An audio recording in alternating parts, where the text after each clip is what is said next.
2026లో మేషరాశి వారు ఏం చేస్తే అనుకూలంగా ఉంటుంది అంటే మొట్టమొదట నవగ్రహ ప్రదక్షిణ చేయాలి. గురువారం నియమం పెట్టుకోండి, శనివారం నియమం పెట్టుకోండి వారాల్లో.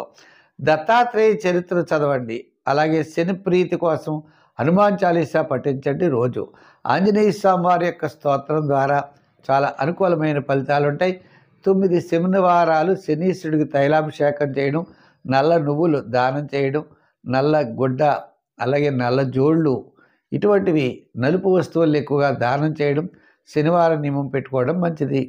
ఒక వారం మాత్రం నువ్వులు, నల్ల తువాలు, స్టీల్ గ్లాసు శనివారం నాడు దానం చేయండి. దీన్ని తిలదానం అంటారు. అత్యద్భుతమైనటువంటి ఫలితాలు ఉంటాయి.